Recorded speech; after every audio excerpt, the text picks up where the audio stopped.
ঢাকা কলেজের রসায়ন বিভাগের অনার্স প্রথম বর্ষের শিক্ষার্থীদেরকে আজকের এই অনলাইন ক্লাসে স্বাগত জানাচ্ছি। আজকে আমাদের টপিক হচ্ছে physical chemistry chapter 5 chemical equilibrium বা রাসায়নিক সাম্যাবস্থা। এটা তোমাদের এইচএসসি লেভেলে পড়া একটি চ্যাপ্টার এবং খুব তুলনামূলক সহজ এবং জানাশোনা একটা চ্যাপ্টার। আশা করি তোমাদের ভালো লাগবে।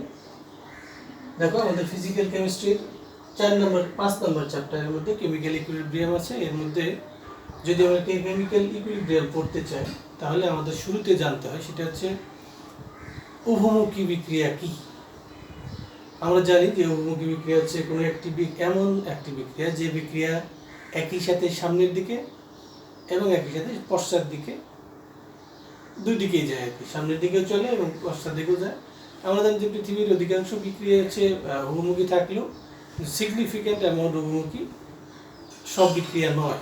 ঠিক আছে, যাই হোক, তাহলে কোনো উভমুখী বিক্রিয়া হচ্ছে এমন বিক্রিয়া যদি একই সাথে সামনের দিকে এবং পশ্চাৎ দিকে দুদিকেই সংঘটিত হয়। বিক্রিয়ক থেকে উৎপাদ এবং উৎপাদ ভেঙে বিক্রিয়কে রূপান্তরিত হয়।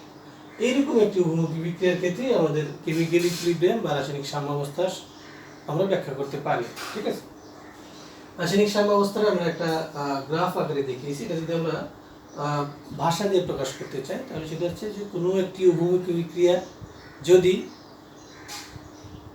এমন অবস্থায় উপনীত হয় যে তখন সামনের সম্মুখবর্তী বিক্রিয়ার হার সামনের দিকে যতটুকু পরিমাণ উৎপন্ন হবে এক নির্দিষ্ট সময়ে, ঠিক পশ্চাৎবর্তী বিক্রিয়ার হার একই সমান, অর্থাৎ বিক্রিয়ক ভেঙে যতটুকু পরিমাণ উৎপাদে রূপান্তরিত হবে ঠিক একই রকম উৎপাদ ভেঙে একই পরিমাণ বিক্রিয়কে রূপান্তরিত হবে। এই অবস্থাটা হচ্ছে বিক্রিয়ার সাম্যাবস্থা বলা হয়। আমরা একটা গ্রাফ দিয়েছি, দেখো, সেটা হচ্ছে বিক্রিয়ার হার এবং টাইম, এই দুইটা নিয়ে আমাদের একটা গ্রাফ হচ্ছে যে সম্মুখবর্তী বিক্রিয়ার হার হচ্ছে এটা প্রকাশ করছে এবং পশ্চাৎবর্তী বিক্রিয়া হচ্ছে এটা প্রকাশ করছে। ঠিক আছে, আমরা জানি যে বিক্রিয়া যখন শুরু হয় একদম শুরুতে তখন উৎপাদ থাকে না একদমই, ফলে পশ্চাৎবর্তী বিক্রিয়ার হার একদমই শূন্য, পশ্চাৎ বিক্রিয়ার হার নাই। ঠিক আছে, কিন্তু তখন বিক্রিয়কের পরিমাণ থাকার কারণে তখন খুব জোরে সোরে সম্মুখবর্তী বিক্রিয়া শুরু হয়, ফলে তার বিক্রিয়ার হারটা অনেক বেশি থাকে। ঠিক আছে, আস্তে আস্তে সম্মুখবর্তী বিক্রিয়ার হার আস্তে আস্তে কমতে থাকে, আর পশ্চাৎবর্তী বিক্রিয়া যেহেতু উৎপাদ তৈরি হচ্ছে সেই উৎপাদ ভেঙে আবার বিক্রিয়াতে রূপান্তরিত হচ্ছে, তখন এই বিক্রিয়ার হারটা বাড়তে থাকে। এক সময় এই দুটো সমান হয়ে যায়।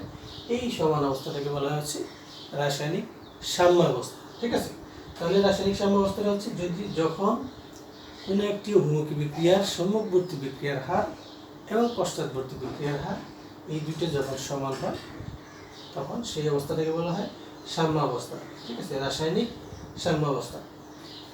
এখন আমাদের যে সাম্যাবস্থা, এই সাম্যাবস্থাটা অনেকগুলো বিষয়ের উপর নির্ভর করে। সাম্যাবস্থা যে অবস্থাটা আছে এই অবস্থা থাকতে গেলে বেশ কিছু বিষয়ের উপর নির্ভর করে। সেই বিষয়গুলো কি কি? এক নম্বর হচ্ছে বিক্রিয়ার চাপ, তারপর হচ্ছে বিক্রিয়ার তাপমাত্রা এবং বিক্রিয়ক এবং উৎপাদের যে ঘনমাত্রা থাকে।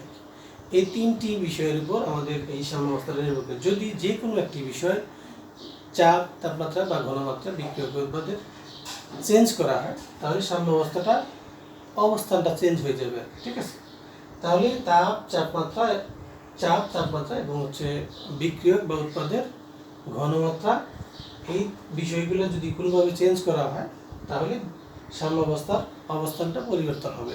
ঠিক আছে, আচ্ছা, এইটার জন্য আমাদের একটি সূত্র আছে যেটা হচ্ছে আমাদের ল অফ ম্যাস অ্যাকশন বা ভরক্রিয়া সূত্র নামে পরিচিত। ভরক্রিয়া সূত্র নামে পরিচিত আমাদের ইন্টারমিডিয়েটে বা এইচএসসি লেভেলেও এটা ছিল।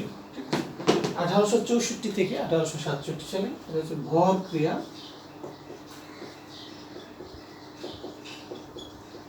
সূত্র। ভরক্রিয়া সূত্র এটা হচ্ছে গুল্ডবার্গ এবং ওয়েস নামে দুইজন বিজ্ঞানী 1864 থেকে 1867 সালের মধ্যে এই সূত্রটি প্রতিষ্ঠিত করে। সূত্রটা হচ্ছে যে কোনো রাসায়নিক বিক্রিয়া যে কোনো অবস্থায়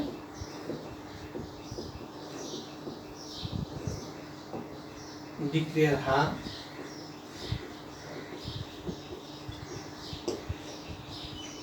ওই অবস্থায়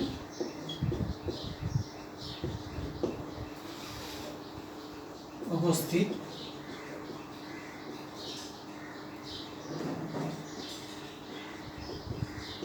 বিক্রিয়ক সমূহের সক্রিয় ভরের সমানুপাতিক।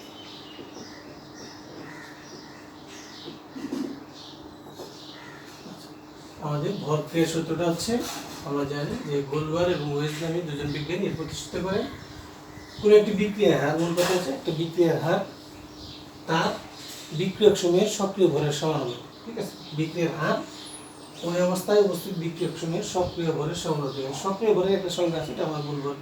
সক্রিয় ভরগুলো হচ্ছে মোলার ঘনমাত্রা, আংশিক চাপ বা কিংবা মূল ভর ইত্যাদি, সেগুলো একটা বিষয়। যাই হোক, তাহলে আমাদের যদি ভর ক্রিয়া সূত্র লিখতে বলেন, তাহলে লিখতে হবে কোনো একটি বিক্রিয়া যে কোনো অবস্থায় ওই যে তখন ওই অবস্থায় যে বিক্রিয়ক স্থলগুলো থাকবে সেই বিক্রিয়কগুলো সক্রিয় ভরের সমানুপাতিক, মানে বিক্রিয়ার হারটা সক্রিয় ভরের সমানুপাতিক কার? বিক্রিয়ক সমূহের। অবশ্যই খেয়াল করতে হবে বিক্রিয়ক সমূহের সক্রিয় ভরের সমানুপাতিক। আর সক্রিয় ভরটা হচ্ছে আমরা প্রকাশ করি নর্মাল হচ্ছে মোলার ঘনমাত্রা, আংশিক চাপ কিংবা মূল ভগ্নাংশ। ঠিক আছে, এই তিনটে দিয়ে আমরা সক্রিয় ভর প্রকাশ করে থাকি। ঠিক আছে, তাহলে যদি আমাদের ল অফ ম্যাস অ্যাকশন বা ভর ক্রিয়া সূত্র লিখতে বলে 1-2 মার্কসে, তাহলে শুধুমাত্র বিবৃতি এবং তারপরে সক্রিয় ভরের অংশটা বলে দিলেই হবে। সক্রিয় ভর মানে কি? সক্রিয় ভর মানে হচ্ছে মোলার ঘনমাত্রা, আংশিক চাপ কিংবা হচ্ছে মূল ভগ্নাংশ। যাই হোক, তারপরে আমাদের পরবর্তী টপিক হচ্ছে যে ইকুইলিব্রিয়াম কনস্ট্যান্ট বা সাম্য ধ্রুবক। আমরা জানি যে সাম্য ধ্রুবক আমাদের এই রাসায়নিক সাম্য অবস্থার চ্যাপ্টারের জন্য খুবই গুরুত্বপূর্ণ।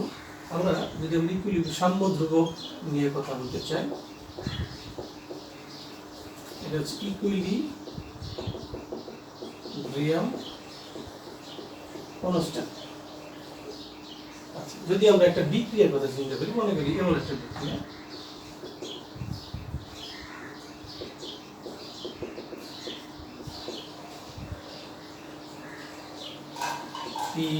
PCQD,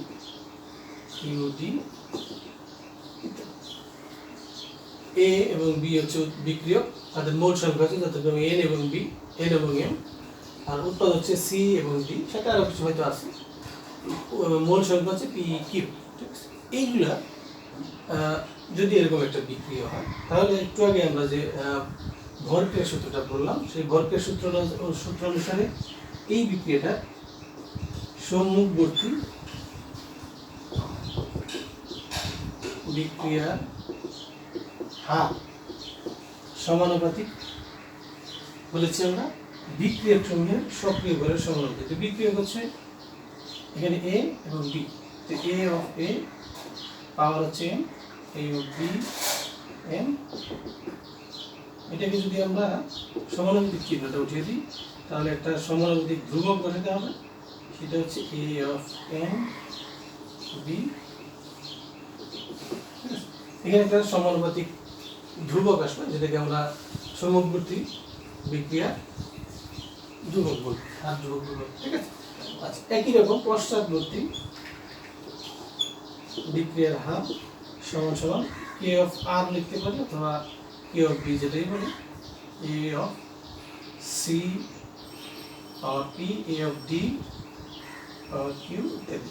ঠিক আছে, তাহলে সম্মুখবর্তী বিক্রিয়ার হার হচ্ছে আমাদের আমরা যেটা পেলাম সেটা হচ্ছে এরকম, এবং পশ্চাৎবর্তী বিক্রিয়ার হার হচ্ছে এরকম। ঠিক আছে, তাহলে এখানে KF হচ্ছে সম্মুখবর্তী বিক্রিয়ার হার ধ্রুবক, আর KR উল্টো বিক্রিয়া বলছি আমরা, KR রিভার্সিবল, এটা হচ্ছে উল্টো বিক্রিয়ার হার ধ্রুবক। ঠিক আছে, পশ্চাৎবর্তী বিক্রিয়ার হার ধ্রুবক। আর A দিয়ে আমরা প্রকাশ করছি, A হচ্ছে অ্যাক্টিভিটি বলছি, সবগুলোকে অ্যাক্টিভিটি। ঠিক আছে, অ্যাক্টিভিটি অফ A, আর এটা হচ্ছে মূল সংখ্যা ভরের।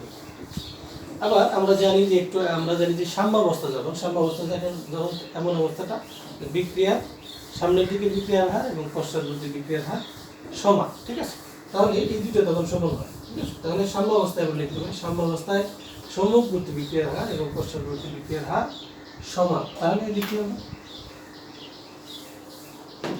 সাম্যাবস্থায় সম্মুখবর্তী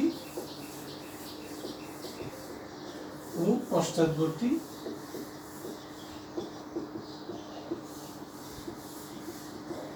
বিক্রিয়ার হার সমান। তাহলে এই দুটো হচ্ছে সমান, ঠিক আছে। K F A of A M A of B M সমান সমান K R A of C P A of D Q, ঠিক আছে। মানে সম্মুখবর্তী ও পশ্চাৎবর্তী বিক্রিয়ার সাম্যাবস্থায় সমান। যদি সমান হয় তাহলে এইভাবে আমরা লিখতে পারি। তাহলে এইবার দেখি আমাদের হচ্ছে ইকুইলিব্রিয়াম কনস্ট্যান্ট প্রায় বেরিয়ে গেছে, ঠিক আছে। তাহলে কে অফ এফ, কে দুটোকে ডিরেক্টলি নিয়ে আসি, equal to A C A of D Q F A N. তাহলে যদি সক্রিয়তা প্রকাশ করছি আমরা, অ্যাক্টিভিটি প্রকাশ করছি হচ্ছে সি এর অ্যাক্টিভিটি এবং হচ্ছে এ এর অ্যাক্টিভিটি ইত্যাদি, ঠিক আছে। তাহলে এই দুটোই হচ্ছে ধ্রুবক, আর দুইটার ধ্রুবক, দুইটার অনুপাত হচ্ছে আর একটা ধ্রুবক, যেটাকে আমরা কে দিয়ে প্রকাশ করি, ঠিক আছে। তাহলে A of C P A of D Q A of A N A of M, ঠিক আছে। এইটা হচ্ছে সেই আমাদের সাম্য ধ্রুবক, ঠিক আছে। তাহলে এখানে কে বলা হয় সাম্য ধ্রুবক বলা হয়, ঠিক আছে।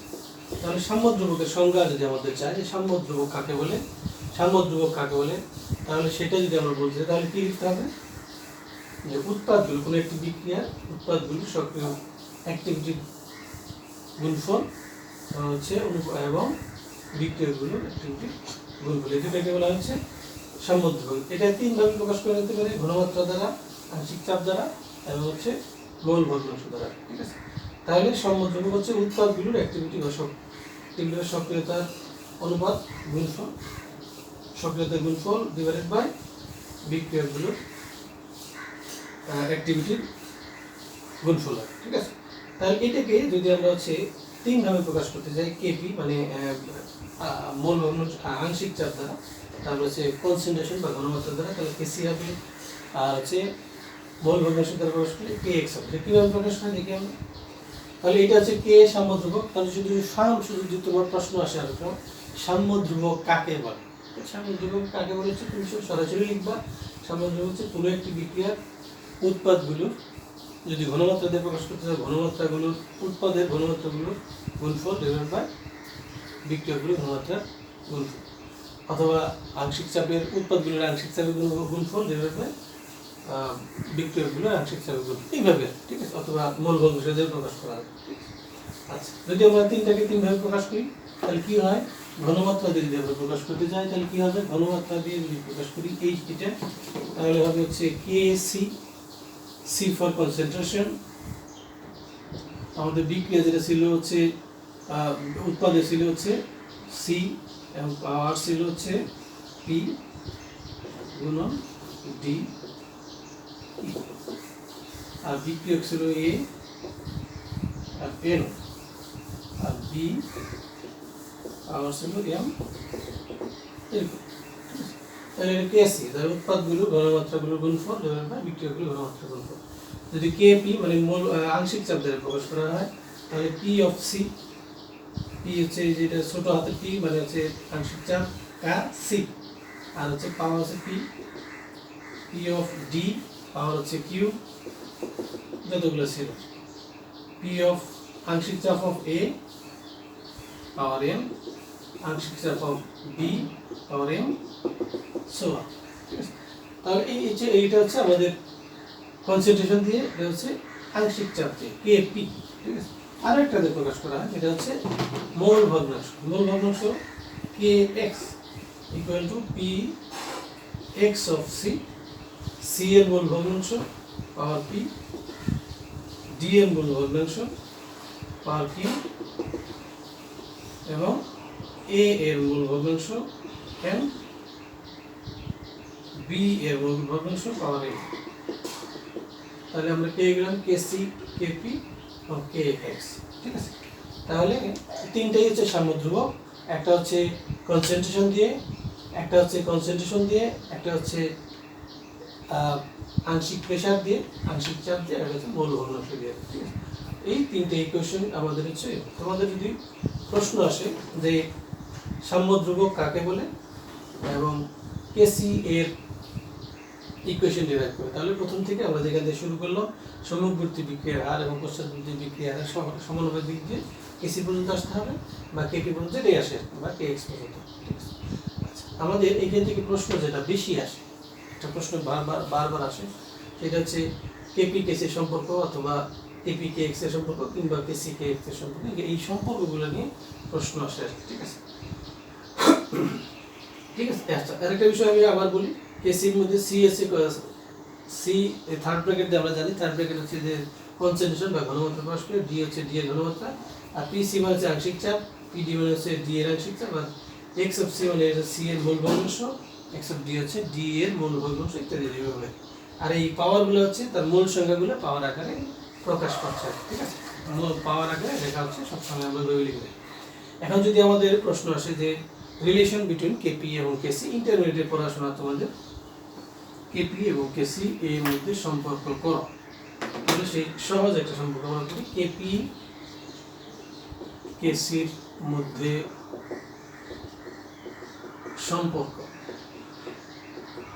প্রতিষ্ঠা করো। ইকুয়েশনটা যদি তোমাদের প্রতিষ্ঠা করতে বলে তাহলে মনে করি সেই আগের রিয়াকশনটাই আমরা আবার মনে করি, আগের রিয়াকশনটাই N A plus M D,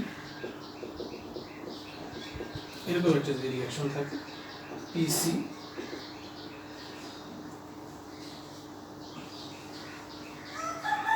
Q D, তাহলে এরকম একটা যদি রিয়াকশন থাকে, বিক্রিয়া হচ্ছে এরকম, তাহলে এই বিক্রিয়ার আমরা জানি একটু আগে আমরা সম্পর্ক প্রতিপাদন করলাম, কেসি হচ্ছে কেসি ইজ ইকুয়াল টু উৎপাদ হচ্ছে সি এর ঘনমাত্রা পাওয়ার পি ইন্টু ডি, আর হচ্ছে এ এর ঘনমাত্রা পাওয়ার এন, বি এর ঘনমাত্রা পাওয়ার এন, এটা হচ্ছে কেসি। আর কেপি কি ছিল একটু আগে বললাম, কেপি হচ্ছে P of C power P, আংশিক চাপ অফ ডি পাওয়ার কিউ, আর আংশিক চাপ অফ এ পাওয়ার এন, আংশিক চাপ অফ বি পাওয়ার এন। এটা হচ্ছে আমাদের কেসি এবং কেপি, একটু আগে আমরা প্রকাশ করলাম, ঠিক আছে। এখান থেকে আমাদের কেপি এবং কেসি একটা সম্পর্ক তৈরি করতে হবে। এই সম্পর্ক তৈরি করতে গেলে আমাদের হচ্ছে আমাদের যে গ্যাসের আইডিয়াল গ্যাস ইকুয়েশন ছিল, আদর্শ গ্যাস সমীকরণ পিভি ইকুয়াল টু এনআরটি ছিল, সেটাকে আমাদের হচ্ছে ব্যবহার করতে হবে। আমরা কি জানি, পিভি ইকুয়াল টু, আমরা জানি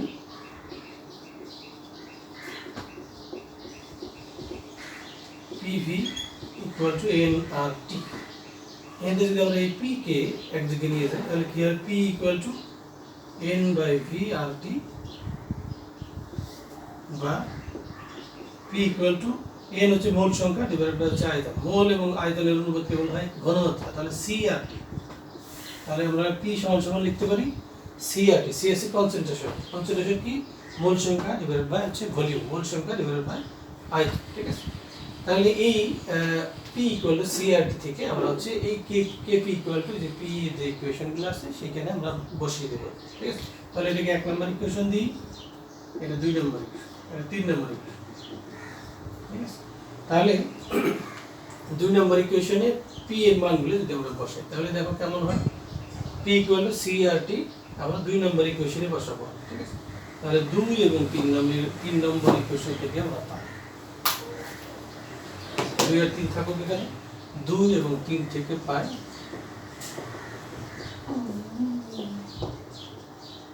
2 এবং 3 থেকে আমরা পাই K P equal to P of C হচ্ছে সি এর আংশিক চাপ ছিল, তাহলে সেখানে কি হবে, সি এর ঘনমাত্রা হয়ে যাবে, ঘনমাত্রা আর সাথে আর টি,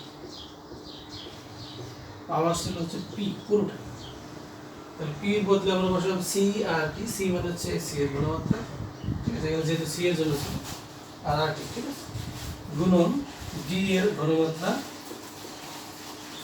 আর টি, পাওয়ার হচ্ছে কি কিউ, একইভাবে a এর ঘনমাত্রা RT পাওয়ার হচ্ছে n, b এর ঘনমাত্রা RT পাওয়ার হচ্ছে m। তাহলে 2 নম্বরে আমরা 3 নম্বর থেকে মান বসিয়ে পেলাম হচ্ছে এরকম, ঠিক আছে। এটাকে যদি আমরা একটু আলাদা করে দিই ইকুয়েশনটাকে, তাহলে আমাদের হচ্ছে আরো কিছু জিনিস পাওয়া যাবে, যেমন সমান সমান c এর ঘনমাত্রা পাওয়ার p ইন্টু d এর ঘনমাত্রা পাওয়ার q, a এর ঘনমাত্রা পাওয়ার m, b এর ঘনমাত্রা পাওয়ার m, সাথে RT ছিল আর কি। তাহলে RT সবটার সাথে RT ছিল কি RT হচ্ছে p plus q minus n plus m। RT যেহেতু উপরে নিচে দুদিকেই ছিল, আমরা জানি যে পাওয়ার যদি গুণ আকারে থাকে তাহলে সেটাকে আমরা যোগ লিখতে পারি, আর যদি ভাগ আকারে থাকে সেটা বিয়োগ লিখতে পারি। উপরে এগুলো যোগ করে মাইনাস হচ্ছে। আর আমরা জানি যে একটু আগে আমরা লিখছিলাম কেসির যে ইকুয়েশন, কেসির ইকুয়েশনটা কোনটা ছিল? কেসি ইকুয়াল টু সি এর ঘনমাত্রা পাওয়ার পি, ফলে এটার মধ্যে আমরা লিখতে পারি 1 নম্বর ইকুয়েশন যেটা ছিল কেসি, ঠিক আছে। আর RT পাওয়ার হচ্ছে এটা কি উপরের গুলার মোল সংখ্যাগুলোর যোগফল মাইনাস হচ্ছে নিচের গুলার মোল সংখ্যা। তার মানে হচ্ছে এটাকে আমরা লিখতে পারি n del m, ঠিক আছে। তাহলে kp equal two kp equal to kc into RT power del m। del m হচ্ছে মোল সংখ্যাগুলোর পার্থক্য, ঠিক আছে। তাহলে এইটা হচ্ছে একটা আমাদের হলো kp এবং kc এর মধ্যে একটা সম্পর্ক বের হলো, ঠিক আছে। যখন del n এর মান 0 হয়, del n এর মান 0 আছে, এই দুটোর যোগফল বিয়োগ এই দুটোর যোগফল যদি সমান হয়, এই দুটোর যোগফল আর এই দুটোর যোগফল যদি সমান হয়, তাহলে del n এর মান 0, তাহলে kp ইকুয়াল টু kc হয়। 0 মানে হচ্ছে RT পাওয়ার 0, আর 0 মানে হচ্ছে kp ইকুয়াল টু kc হয়। তাহলে kp এবং kc এর মধ্যে সম্পর্ক বের হলো। এরপরে আমরা যেটা দেখব সেটা হচ্ছে kp এবং kx এর মধ্যে সম্পর্ক, ঠিক আছে। kp এবং kx এর মধ্যে সম্পর্ক আমরা দেখব। kp এবং kx এর মধ্যে যে ইকুয়েশন আমরা যদি বলি, ইকুয়েশন আবার লিখে নিই। n কিসের মধ্যে সম্পর্ক? kp kx এর মধ্যে সম্পর্ক।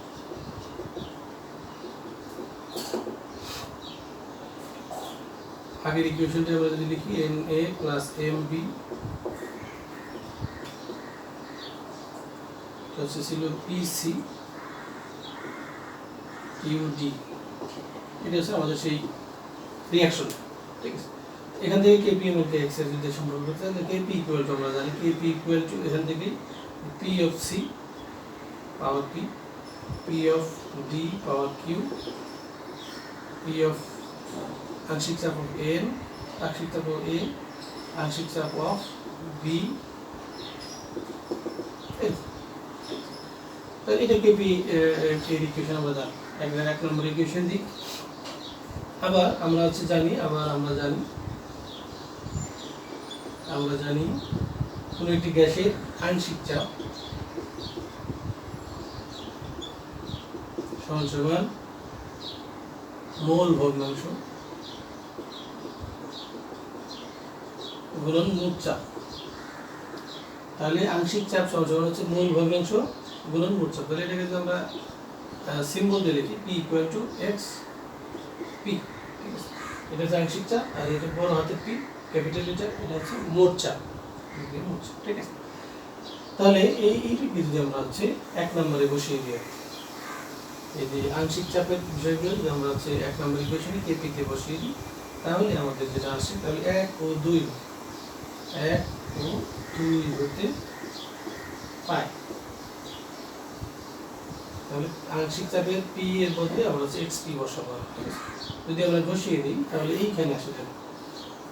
আমাদের ইকুয়েশন ছিল হচ্ছে kp, এটা যদি বসাই kp ইকুয়াল টু কিসের কি ছিল c, তাহলে x অফ c p পাওয়ার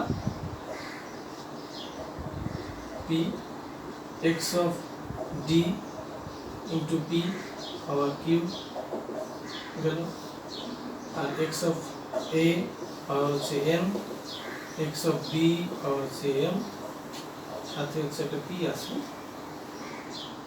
পাওয়ার হচ্ছে m।